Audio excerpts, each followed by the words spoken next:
पत्रकारिता म्हणजे काय याचा संपूर्ण महाराष्ट्रभर ज्यांनी प्रचार आणि प्रसार केला ते सिंधुपुत्र या लाल मातीतून ज्यांनी 33 वर्षाच्या आयुष्यामध्ये प्रगल्भ आणि उत्तम अशी पत्रकारिता केली ते बाळशास्त्रीजी जांभेकर यांची जयंती. सिंधुदुर्ग लाईव्हचा बाळशास्त्रीजींना सलाम. मराठी पत्रकार परिषदेचे अध्यक्ष सन्माननीय गजानन नाईक साहेब आपल्यासोबत आहेत. नाईक साहेब नमस्कार. नमस्कार. आज तमाम मराठी पत्रकार बांधवांना सिंधुदुर्ग लाईव्हच्या शुभेच्छा. नाईक साहेब आज तुम्ही आमच्या स्टुडिओत आलात. आपण या स्टुडिओत आलात प्रथमतः सिंधुदुर्ग लाईव्हच्या वतीने आपलं स्वागत करतो. धन्यवाद. मला सांगा बाळशास्त्री जांभेकरांच्या जन्माबद्दल दोन मते आहेत. एक म्हणजे 20 डिसेंबर हा त्यांचा जन्मदिवस आहे की 6 जानेवारी हा त्यांचा जन्मदिवस आहे. तर आपण एक 40-42 वर्ष या पत्रकारितेत अभ्यास करता आहात. संपूर्ण महाराष्ट्राचं आज मराठी पत्रकार परिषदेचं नेतृत्व करता आहात. आपल्या मते 20 डिसेंबर आणि 6 जानेवारी नेमका त्यांच्या जन्मदिनाचा घोळ यामधला फरक आपल्या प्रेक्षकांना स्पष्ट करा. नमस्कार. बाळशास्त्री जांभेकरांच्या आजच्या जयंतीनिमित्त मी त्यांचं अभिवादन करतो. आता आपण मगाशी म्हणालात की बाळशास्त्री जांभेकरांच्या जन्माबद्दल असे वादविवाद आहेत. अजून निश्चित कुठले करत नाही. मला वाटतं प्रत्येक मोठ्या जे व्यक्ती गेल्या शिवाजी महाराजांच्या जन्माबद्दल आहेत किंवा असे गंगाधर टिळक यांच्याबद्दल, तसं बाळशास्त्री जांभेकरांनी 6 जानेवारी 1832 साली दर्पण नावाचं पहिलं मराठी वृत्तपत्र सुरू केलं. बरोबर. आणि त्यामुळे 6 जानेवारी 1832 हा त्यांचा जन्मदिवस असावा असं वाटल्याने अनेकांनी जन्मदिवस म्हणून तो साजरा करत गेला. पण प्रत्यक्ष वस्तू तशी नाही आहे. मी गेल्या श्रीराज टिकेकर नावांचे एक साहित्यिक आहेत, मोठे लेखक संशोधक, यांनी वृत्तपत्र याची व्यवसायाची वाटचाल अशी एक 100 वर्ष 200 वर्षाची वाटचाल एक पुस्तक लिहिलं आहे. त्यातून मी शोधलं असतं मला असं लक्षात की 20 डिसेंबर 1812 साली बाळशास्त्री जांभेकरांचा जन्म झाला. आपल्या सुदैवाने ते आपले सिंधुदुर्ग जिल्ह्याचे सुपुत्र आहेत. बरोबर.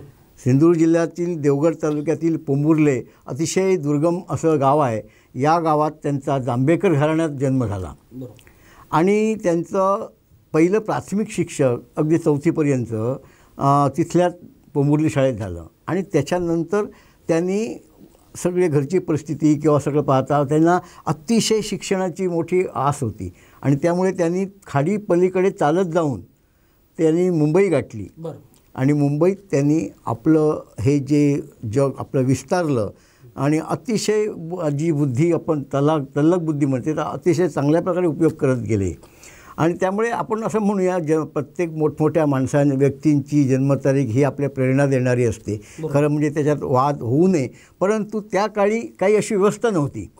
आज आपण जसं जन्म झाला की एवढी आणि जन्म झाल्यानंतर आपण नोंदणी केली जाते तसं त्या काळी कुठंतरी घरात जन्म होत होता मुलांचा आणि ते मग त्यामुळे जन्माचं हे नव्हतं. परंतु 6 जानेवारी ही मात्र आपल्या सगळ्या मराठी वृत्तपत्रसृष्टीला एक मोठा दिलासा देणारी किंवा दर्पणच्या माध्यमातून आपल्याला त्यांनी फार मोठी देणगी दिली आहे की त्यामुळे आज आपण असे आज हजारो लाखोच्या संख्येने पत्रकारची पिढी निर्माण होते आहे. तर जसं वर्तमानपत्र त्यांनी का काढलं हा प्रश्न आहे. बघा त्या काळामध्ये आपल्यावर ब्रिटिशांची सत्ता होती. आणि ब्रिटिशांची सत्ता म्हणजे ते आपल्या जो भारत देशामधला जो काही सगळं त्यावेळी आपण अज्ञान होतं. परंतु खाण होती तिथं अनेक प्रकारचं जे काय प्रॉडक्ट मिळत होतं ते ब्रिटिशांनी नेलं. इव्हन आपली बुद्धिमत्ता सुद्धा गंजून राहावी म्हणून त्यांनी प्रयत्न केले. अशा काळामध्ये बाळशास्त्री जांभेकरांनी समाजाला जागं करण्याचं काम केलं. समाजामधली ही अंधश्रद्धा, समाजामधल्या जातपातीच्या गोष्टी किंवा कुठल्याही ज्या विकासाला प्रगतीला अडसर ठरणारे हे असे अजगरासारखं ते समाज संपूर्ण विळखा घातलेला होता. आणि त्या समाजाला या विळख्यातून बाहेर काढण्याचं काम केलं. बरं ते काम कसं केलं? आता जर तुम्ही ब्रिटिशांच्या विरोधात असं काही केलं तर ताबडतोब तुम्हाला ते शक्यच होणार नसतं. ब्रिटिशांनाही असं द्यायचं नाही की कळू द्यायचं नाही की आपण समाजाला जागृत करतो आहे, आणि ब्रिटिशांना वाटायचं की आपण तर नाही, म्हणून ते मराठी आणि इंग्रजी असं वर्तमानपत्र करायचं, क्रांती अशा प्रकारे त्यांनी ती समाज जागृतीचं काम केलं. पहिलं मराठी दर्पण सुरू केलं आणि त्याच्यानंतर त्याच्यामध्ये त्यांनी अनेक लेख लिहिले, कुठल्या सतीच्या विरुद्ध लिहिलं किंवा अंधश्रद्धा विरुद्ध लिहिलं, जनजागृती केलं, असं त्यांनी आपलं काम करत गेलं. आणि त्याच्यामुळे समाजामध्ये एक प्रकारची जागृती निर्माण झाली, शिक्षणाबद्दल आस्था निर्माण झाली, आणि हे मोठं काम बाळशास्त्रींनी आपल्या या वृत्तपत्रातून केलं आहे, असं होत केलं आहे. नाईक साहेब, त्या काळची ती गरज होती. आपण मगाशी म्हटलात की अगदी 33 वर्षाच्या आयुष्यामध्ये एवढं मोठं काम केलं. छत्रपती शिवरायांनी 50 वर्षात फार मोठी कामगिरी केली. शंभूराजांनी कमी वयामध्ये कामगिरी केली. ज्ञानदेव असतील किंवा अनेक विभूती आहेत की ज्यांनी आपल्या अत्यल्प वयामध्ये खूप मोठी कामगिरी केली. अलीकडच्या काळामध्ये सुद्धा आधुनिक पत्रकारितेला अशी खूप एक परंपरा लाभली आहे की मराठी पत्रकार म्हटल्यानंतर त्याच्याकडे आशेने बघितलं जातं. तर एकंदरीत त्या काळचे पत्रकारितेचे विषय काय होते? आपण आता पाहिलं की जसं दर्पणकारांनी जी सुरुवात केली जाते, त्याच्यानंतर लोकमान्य टिळक, केसरी आणि आगरकर, लोकहितवादी बाबासाहेब आंबेडकर, त्याच्यानंतर महात्मा गांधी, अशा सगळ्या लोकांनी वृत्तपत्र हे शस्त्र समाजाला दिशा देण्यासाठी, समाजाचं प्रबोधन करण्यासाठी वापरलं. बरोबर. आणि केवढी शक्ती ह्याच्यामध्ये आहे वृत्तपत्रामध्ये, याचं दिग्दर्शन लोकमान्य टिळकांनी सरकारचं डोकं ठिकाणावर आहे का असा लेख लिहिला. आजही तो आपण अनेकदा भाषणांमध्ये सांगतो. त्याच्यानंतर अशा अनेक आगरकरनी केलं. आपण लांब आज कशाला, अगदी आचार्य अत्रे आपल्या गेल्या पिढीत ह्याच्यातले, त्यांनी सुद्धा आचार्य अत्र्यांनी मराठामधून हेच काम केलं. म्हणजे त्यावेळी समाजाला दिशा देण्यासाठी, प्रबोधन करण्यासाठी वृत्तपत्र काढलं जायचं. बरोबर.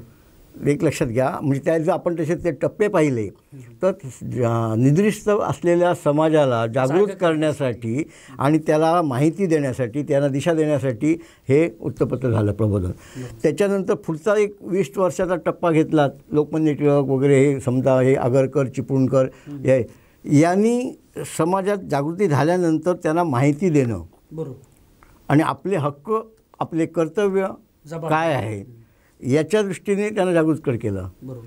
त्याच्यात तिसरा टप्पा पुढे आला, तो माहिती, ज्ञानरंजन, मनोरंजन वगैरेचा झाला. असे टप्पे बदलत गेले. पण त्या काळात हा वृत्तपत्र सेवा होती पहिली. आज जसं म्हटलं बाळशास्त्री जांभेकर ते लोकमान्य टिळकच्या दरम्यान बघितलं तर ही समाजसेवा होती, सामाजिक हे होतं. परंतु नंतर थोडासा तो व्यवसायात प्रोफेशन झाला, प्रोफेशन रूपांतर झालं. आज तुम्ही म्हणाल की त्या तुलनेत आज काय चाललं आहे असा सहज साहजिक प्रश्न येईल. आज तो व्यवसायाचं थोडंसं दुःख वाटतं की थोडासा धंदा या स्वरूपात व्हायला लागला, की मला हे वृत्तपत्र काढल्यानंतर या वृत्तपत्रातून मला काय मिळणार आहे. पूर्वीच्या काळामध्ये वृत्तपत्रातून काय मिळणार हा प्रश्न कधीही, समाजाला काय मिळतं, समाजाला आम्ही काय देणार, समाजाला कसं जागृत करणार, त्याच्यासाठी काय करायचं. त्यामुळे ते वृत्तपत्र त्यांनी काढली ती अनेकदा पुन्हा नंतर बंदही पडली. कारण काय, त्याला आर्थिक सोर्स काहीच नव्हता. ते केवळ सेवा म्हणून काम करत होते. तर अशा पदरमोड करून करते. ते ते इव्हन मी जेव्हा वृत्तपत्रात प्रवेश केला 1970 6 जून SSC झालो आणि दुसऱ्या दिवशी मी या वृत्तपत्र शेतात, त्यावेळी ती पोझिशन तशीच होती. मला सांगतो, कोकणमधलं पहिलं दैनिक ते रत्नभूमी, दैनिक रत्नभूमी म्हणून भिरा पालांडे हे लोकसत्तेमध्ये होते. तेथून त्यांनी पहिलं लोकसत्तेमध्ये मॅनेजर सगळं. त्यावेळी कसं असायचं, त्यावेळी आता डिवायडेशन नव्हतं. वृत्तसंपादक, मॅनेजर, संपादक एकत्र व्हायचे, वन मॅन शोच असायचा. आता तो दैनिक रत्नभूमी केल्यानंतर पालांड्यांनी स्वतः संपादक, स्वतः प्रोप्रायटर, स्वतः उपसंपादक, इव्हन स्वतः पार्सल, इव्हन स्वतः वृत्तपत्राची पार्सलसह खांद्यावर घेऊन जाण्याची अशा वृत्तपत्रामध्ये मला पहिलं काम करायची संधी मिळाली. अभिनंदन. हां, तर 7 जूनला आम्ही वृत्तपत्रात मी प्रोप्रायटर म्हणून काम केलं. पण तुम्हाला आश्चर्य वाटेल, अशी तुम्ही म्हणता की वृत्तपत्रावरला प्रलोभनं बरीच असतात, परंतु त्या काळात जे संपादक होते त्यांनी केवळ मगाशी म्हटल्याप्रमाणे बाळशास्त्री जांभेकरांचा खरोखर वारसा त्यांनी जोपासला. त्यांनी मला उत्पन्न मिळण्यासाठी काय करायचं हा विचार त्यांच्या त्यावेळी आला नाही. पण ठीक आहे, वृत्तपत्रावर लोकांनी प्रेम केलं, वृत्तपत्रावर लोकांनी प्रेम केलं, भरभरून दिलं त्यांना, त्यामुळे त्यांना व्यवसाय करताना धंदा करण्याची गरज पडली नाही. त्यामुळे आणि वृत्तपत्राचा विश्वास ज्या प्रचंड विश्वास वृत्तपत्रात जे छापून येईल हे 100% सत्य आहे, हा विश्वास वृत्तपत्रांनी मिळवला त्यावेळी. बरोबर. आणि त्यामुळे वृत्तपत्रांना चांगले दिवस आले मधल्या काळात असं झालं. मूकनायक असेल, बहुजन असेल, केसरी, मराठा किंवा त्या काळी नाईक साहेबांनी काम केलेलं रत्नभूमी अशा वृत्तपत्रातून केवळ जनहित लक्षात घेतलं जात होतं. पण अलीकडच्या काळात TRPच्या नादात प्रत्येकजण ही चढाओढ की मीच श्रेष्ठ आहे आणि मला काय मिळेल हा एक भाग आहे. सर, त्या काळी असणारे विषय आणि आजचे विषय याच्यात खूप आज जमीन आसमानचं अंतर झालेलं आहे. पण तरी देखील त्या काळाचा जो संघर्ष होता, वृत्तपत्रांचा संघर्ष, या संघर्षाच्या बद्दल आपण काय सांगाल? एक दोन गोष्टी आपण बघितल्या याच्यात. एक मी तुम्हाला तांत्रिक बाब सांगतो. आज एवढं सोपं झालं आहे की तुम्ही इथं बसल्या बसल्या मोबाईलवरून कुठल्याही बातम्या घेऊन पाठवून सर्व. त्या काळात म्हणजे आम्ही ज्या काळात पत्रकारिता केली त्यावेळी कंपोजिंग केलं जायचं. खेळ आज त्यावेळी कॉम्प्युटर नव्हते, टाईपरायटर्स नव्हते. त्यावेळी फक्त एक शिशाचे खिळे असायचे, त्याची अक्षरं उलटी असायची, ते अशा संपूर्ण फ्रेममध्ये बसवायचं आणि त्याच्यातलं एक एक अक्षर काढून, आता गजानन ग इथं असला तो आता स्टिक असते त्याच्यात टाकायचा, ज टाकायचा, त्याला मात्रा टाकायची, असं मेहनत करायला लागायचं. आणि ते उलटं असायचं अक्षर, ते काढून त्याला ते लोखंड, त्याच्यानंतर ट्रेडल मशीन असायचं.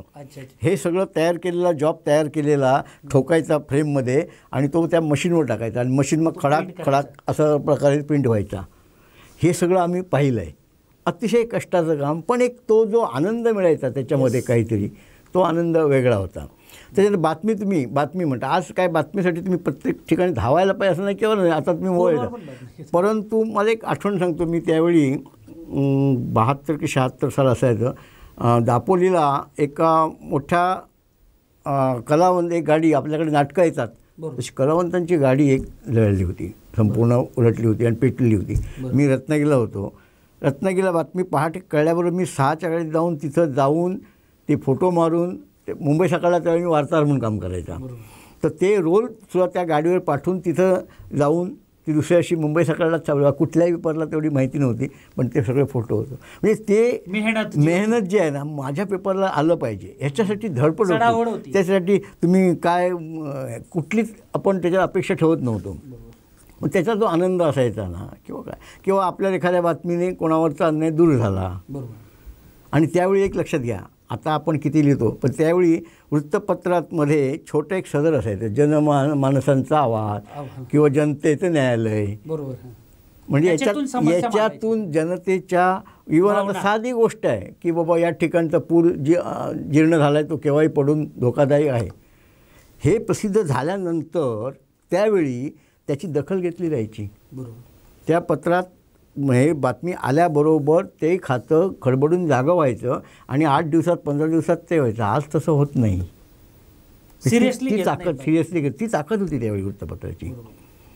ते जाऊन म्हणजे लोकांचे प्रश्न सुटायचे, मग लोक स्वतः पत्र लिहायची, त्याच्यामुळे पत्रांचा भडीमार पडायचा. मी माझ्या काळात मी तर बघतो, त्याच्यानंतर मी एका मोठ्या वृत्तपत्राचा संपादक झालो 81 साली, खूप मोठ्या, आज मोठं वृत्तपत्र आहे, तर त्याचा संपादक झालो. त्यावेळीसुद्धा वाचकांच्या प्रश्नाला काही संपादकांनी मोठा भार दिला आहे, कारण ते जनमनाचा आरसा आहे. वृत्तपत्र हे काय आहे, समाजाचा आणि जनतेचा आरसा, त्याच्यात प्रतिबिंब तुमचं दिसलं पाहिजे.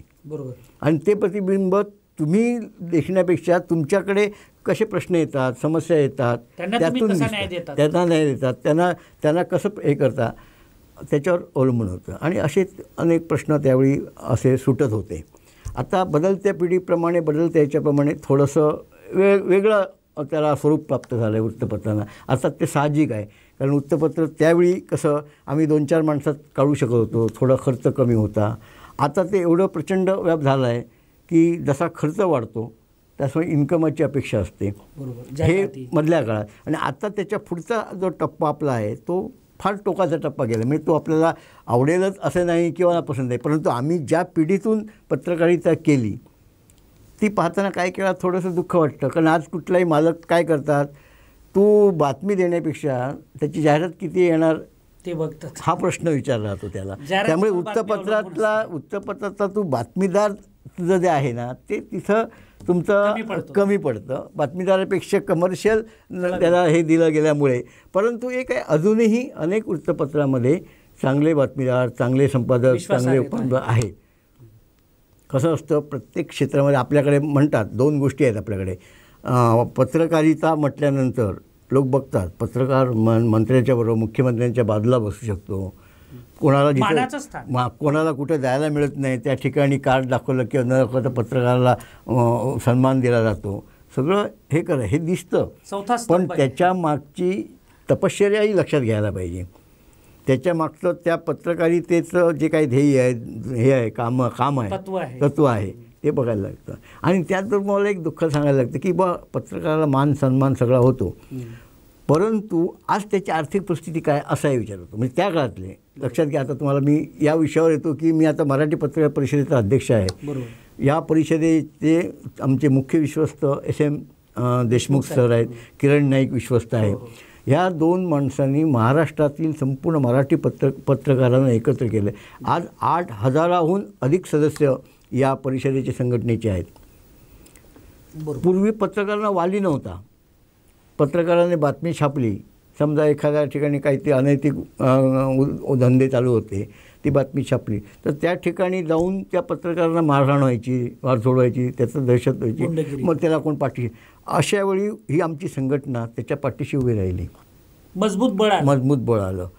येऊन आता कसं गेली 50-60 वर्ष पत्रकारिता, 30 वर्ष केलेली, आज 70-80 वर्षाची लोक आहेत. त्यांच्यासाठी म्हटलं उद्या ते जेव्हा रिटायर्ड होतात तेव्हा त्यांच्याकडे मला आश्चर्याचा धक्का बसेल की त्यांच्याकडे 2,000 रुपये नसतात. म्हणजे ज्यांना गोळ्या BPच्या किंवा जर गोळ्या असतील तर त्या गोळ्या घेण्याची सुद्धा त्यांची आज परिस्थिती नसते. असे आज सावंतवाडीतही लोक होऊन गेले. तर त्यांचं दुःख आम्ही बघितलं आणि मग गेली 10 वर्ष 15 वर्ष शासनाकडे आमच्या परिषदेने पाठपुरावा केला की ज्यांनी 30 वर्ष पत्रकारिता केली आहे आणि ज्यांची आज 65 होऊन गेली आहे, अशा पत्रकारांना कुठलाही आधार नाही, त्यांना किमान शासनाने पेन्शन द्यावी. सांगायला आनंद वाटतो की गेल्या 2 वर्षापासूनच ती पेन्शन योजना सुरू झाली आहे. अर्थात त्याला थोडंसं अजून जेवढी हवी तेवढी मोठ्या प्रमाणात आलेलं नाही, पण आज किमान 100 लोकांना तरी आज आपल्याला पेन्शन मिळते. आपल्या जिल्ह्यातल्या सुद्धा 2-4, 4-5 पत्रकारांना पेन्शन मिळू झाले. 11,000 रुपये शासन आता देतं आहे. निदान तो आपला सन्मानाने जगू शकेल, महिन्याला. अरे वा. त्यामुळे तो सन्मानाने जगू शकेल. एक त्याच्यानंतर आमच्या परिषदेने पत्रकार, मगाशी म्हटलं की गुंड लोक असतात आणि त्यांच्यावर काही लिहिलं की ते येऊन हल्ला करतात, मारझोड करतात काही. तर पत्रकार हक्क संरक्षण कायदा व्हावा, अस्तित्वात व्हावा म्हणून आमच्या परिषदेने गेली 20 वर्ष संघर्ष केला. देशमुख साहेबांनी अनेकदा उपोषण केले, किरण नाईक आणि देशमुख साहेब. नागपूर अधिवेशनात थंडीच्या कुटकुळ्यात एकट्या दोघांनी उपोषण केलं. मग संपूर्ण महाराष्ट्रातून त्यांना पाठिंबा मिळाला. बरं, ह्या कायद्या व्हावासाठी सगळ्या संघटनांना एकत्रित केलं त्यांनी आणि ते हल्ला विरोधी कृती समिती स्थापन केली देशमुख साहेबांनी. आणि त्याचा परिणाम असा झाला की आता महाराष्ट्र शासनाने तो दोन्ही सभागृहात मंजूर केला आणि कायदा झाला. म्हणजे आज जर पत्रकारावर हल्ला झाला तर पत्रकारावर हल्ला करणारा संशयित म्हणून ह्याला जामीनसुद्धा मिळणार नाही पटकन. पूर्वी कसं होतं, मारायचं आणि सोडून द्यायचं आणि त्याची वेगळ्या कायद्यानुसार त्यांच्यावर कारवाई होते. आणि त्याच्यामुळे एक पत्रकारांना दिलासा मिळाला की बुवा आपलं काम करत असताना जर तुम्ही चांगलं प्रामाणिकपणे काम करत असाल पत्रकार म्हणून आणि तुमच्यावर हल्ला झाला तर त्याला निश्चितच शासन होऊ शकतं. अशा प्रकारचं आम्ही चालू केलं आहे प्रयत्न आहे. अभिनंदन साहेब. एक मराठी पत्रकार परिषदेच्या माध्यमातून पत्रकारितेच्या बाबतीमध्ये किंवा पत्रकारांच्या बाबतीमध्ये जो अभिनव असे आपण उपक्रम राबवले. अनेकदा पत्रकारांवर हल्ले होतात. अलीकडच्या काळामध्ये पत्रकार म्हटला की त्याच्याकडे दोघं बाजूंनी बघितलं जातं, एक विधायक आणि एक विघातक पत्रकारिता. परंतु विधायक पत्रकारिता करणाऱ्याला जास्त या समस्यांना सामोरे जावं लागतं. अनेकदा गुंड प्रवृत्तीच्या लोकांकडून त्यांच्यावर आणि त्यांच्या परिवारावर हल्ले होतात. यासाठी कायदासुद्धा आपल्या पाठपुराव्यामुळे अस्तित्वात आला, पेन्शन आली. त्याबद्दल मराठी पत्रकार परिषदेचे अध्यक्ष या नात्याने सिंधुदुर्ग लाईव्हकडून आपलं मी हार्दिक अभिनंदन करतो. मी आपल्या थोड्याशा वैयक्तिक जीवनाबद्दल मी विचारू इच्छितो की आपण जवळजवळ 40-42 वर्ष या पत्रकारिता क्षेत्रात आहेत. असे कोणते प्रसंग आपल्याला या क्षणी आठवतात की बस आता मी पत्रकार म्हणून मिळवलं आहे, की एखाद्या क्षणी आपण ठरवतो की या व्यक्तीला मी न्याय मिळवून देणार आणि आपल्या पाठपुराव्यामुळे त्याच्या आपण दुःखाचं रूपांतर आनंदामध्ये केलेलं आहे, किंवा एखादा गरजू आणि ज्याच्यावर खूप अन्याय झालेला आहे त्या अन्यायाला वाचा फोडून तुम्ही त्याला न्यायात परिवर्तित केलेलं आहे. असे आपल्या जीवनातले काही प्रसंग. आता खरं सांगायचं म्हणजे एक मोठा विषय होत आहे की आता ज्यांनी दर्पण काढलं ते आपल्या जिल्ह्याचे सुपुत्र होते, परंतु याकडे कोणाचं शासनाचंही लक्ष नव्हतं कोणाचं. परंतु मी या सिंधुदुर्ग जिल्हा पत्रकार संघाचा 2 वेळा अध्यक्ष झालो. बरोबर. 1995 ते 97 2 वर्ष, आणि नंतर गेली 8 वर्ष होतो. या काळात माझ्या लक्षात आलं की एवढी मोठी दैवी शक्ती असलेला व्यक्तिमत्व आपल्या सिंधुदुर्ग जिल्ह्यात झालं आणि त्याने मराठी वृत्तपत्रसृष्टीचं जनकत्व उभं केलं. त्या माणसाचं कुठंही स्मारक नाही, कुठंही त्याची माहिती नाही. मग मी विचार केला की एवढा मोठा माणूस कोणाचे, तर त्याचं स्मारक आपल्याकडे सिंधुदुर्गात व्हायला पाहिजे. आणि मी इथं अध्यक्ष झाल्यापासून त्याच्या पाठीशी राहिलो. गेली 15 वर्ष संघर्ष केला. आमच्या परिषदेने त्यावेळी पाठिंबा दिला, उचलून धरला. जिल्हा पत्रकार संघाने संपूर्ण एकमताने पाठिंबा दिला आणि तो प्रश्न धसाच लावायचाच. यापासून अनेक सरकारे गेली 10 वर्षात 3-4 सरकारांशी मी जाऊन बसायचं, हे करायचा. दरम्यानच्या काळामध्ये गेल्या युती शासनामध्ये आपले जिल्ह्याचे सुपुत्र असलेले दीपक केसरकर हे पालकमंत्री होते. त्यांचे वैयक्तिक मित्रत्वाचे संबंध वगैरे सगळे आहेत आमचे.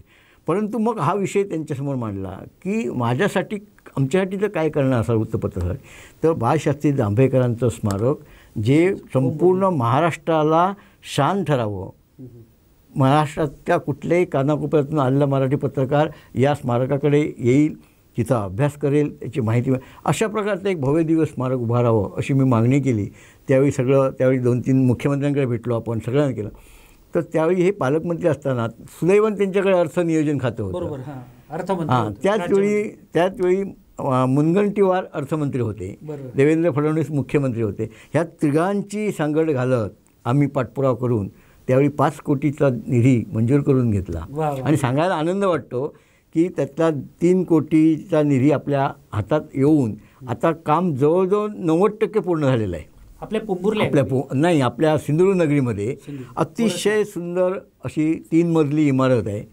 त्याच्यामध्ये आपल्याकडे आता जी वेगवेगळ्या क्षेत्रात नररत्न होऊन गेली त्यांची एक चांगल्यापैकी असं माहिती मिळेल अशी आर्ट गॅलरी तयार करतो आहे आपण त्याच्यामध्ये ओरसला.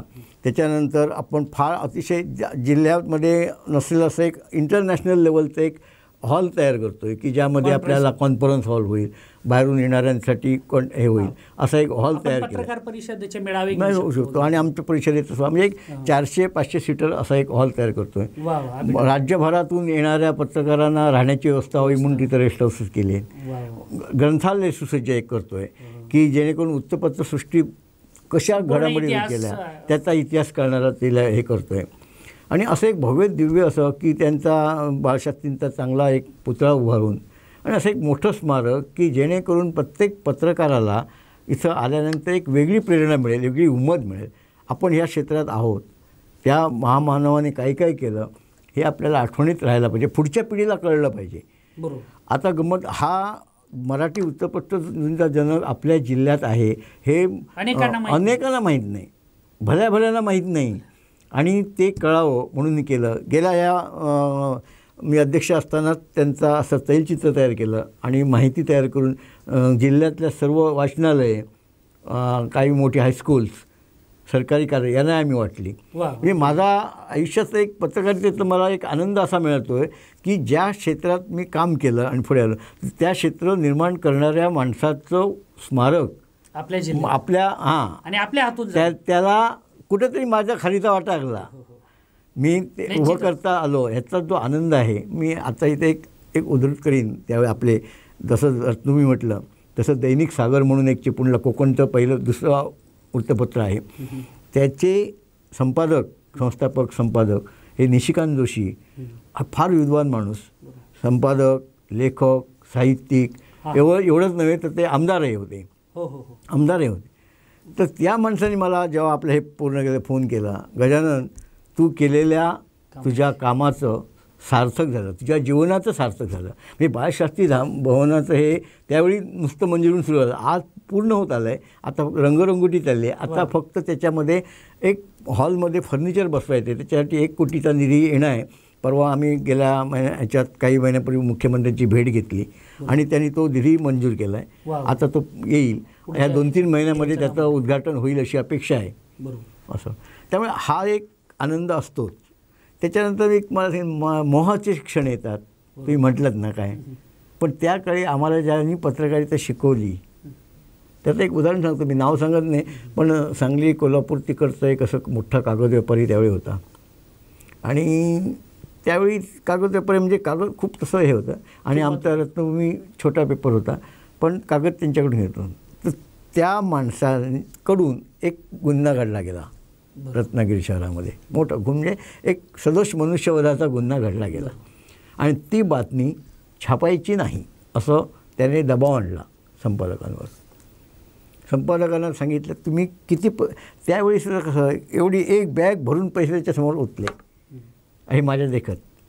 त्यावेळीचे संपादक आज काय घडतंच नाही. संपादक परत केले, ठीक आहे त्यांना तुम्हाला वर्षभर पुरेल एवढा मी कागद देतो गोल्डन भरून, बातमी छापायची. मी लोकांच्या चिंतेत तू अन्याय केला आहे, अन्यायाविरुद्ध हे करणं हे आपलं कर्तव्य आहे. बिकाऊ पत्रिका ते त्यांनी केलं. आणि नंतर जेव्हा ती केस कोर्टात उभी राहिली त्यावेळी पहिला मी यंग जवळजवळ कधी 20 वर्षाचा 18-20 वर्षाचा नुकताच कोर्टात केस होती. त्याचा डे टू डे रिपोर्टिंग मी करत होतो रोज. रोज. ते रिपोर्टिंग करू नये म्हणून माझ्यावर दबाव आला. आणि त्यावेळी असे म्हणजे छोटे छोटे दबाव असायचे.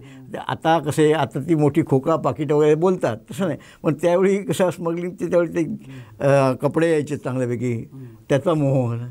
परंतु एक ध्येयाने आपण काम केलं आहे त्या कुठल्याही ती केस खूप चांगल्या प्रकारे आहे. मला सांगायला वाटतं माझ्या अगदी उगवत्या पत्रकारितेमध्ये मला त्यावेळच्या सेशन जजने बोलवून घेऊन माझं कौतुक केलं की ते रिपोर्टिंग एवढं तुम्ही छान केलं.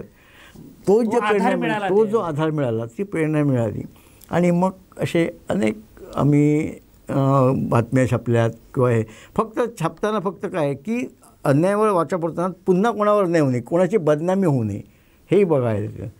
म्हणजे त्याच्यात तुमचं सत्यता किती आहे, तुमच्या बातमीत सत्यता किती आहे, सामाजिक हित किती आहे आणि त्या बातमीपासून काही कोणाचं नुकसान तर होणार नाही ना, बरोबर आम्ही ती वाटली.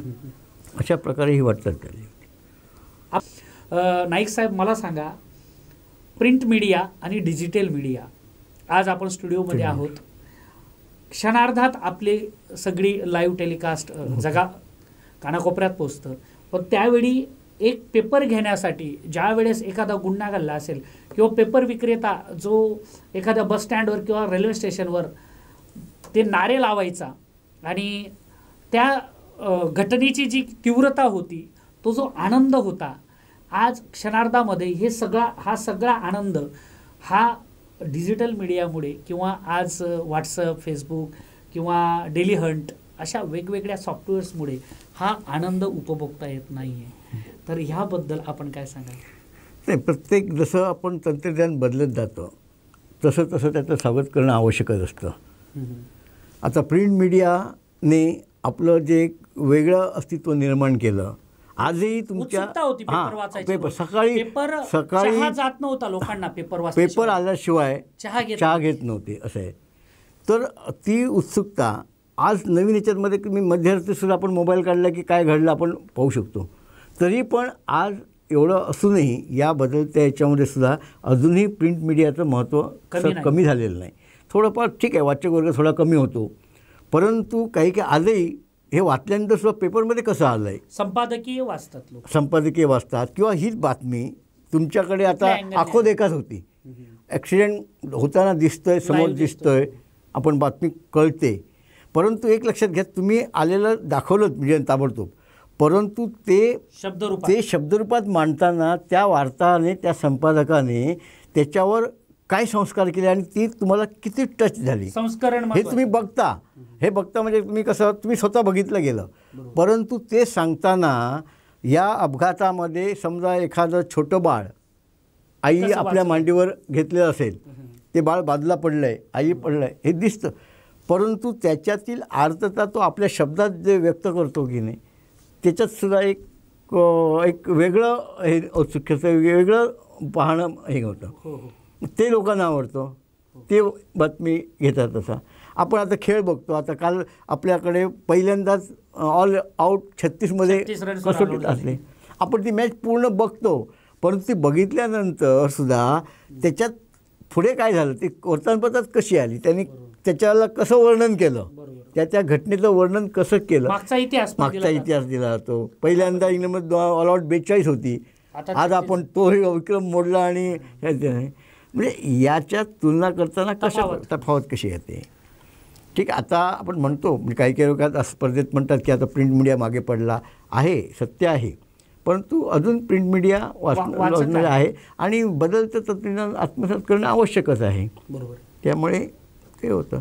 आता पूर्वी आम्ही मगाशी म्हटलं अक्षरशः खिळे जुळवण्यापासून आपण काम करत होतो. त्यावेळी जर आता तुम्हाला कोणाला सांगितलं तर तुम्ही पळूनच जाणार, कामात त्या शेतात आलंच नसतं. पण या ठिकाणी सावंतवाडीत मी केलं आहे. 1981 साली पहिला प्रवेश टाकला होता मी.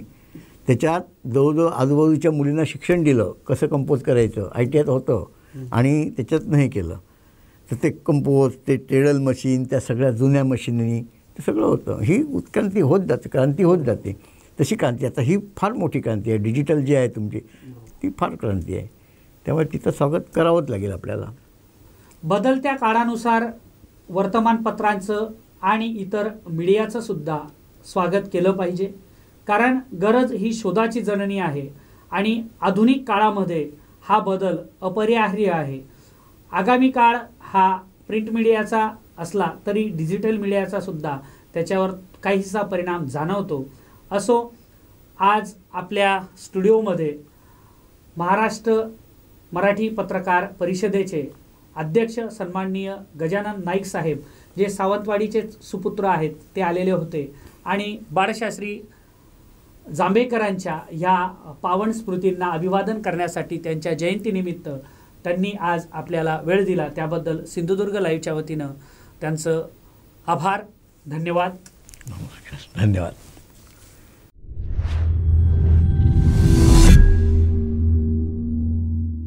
तुम्हाला जर हा व्हिडिओ आवडला असेल तर लाईक करा, शेअर करा आणि सबस्क्राईब करायला विसरू नका.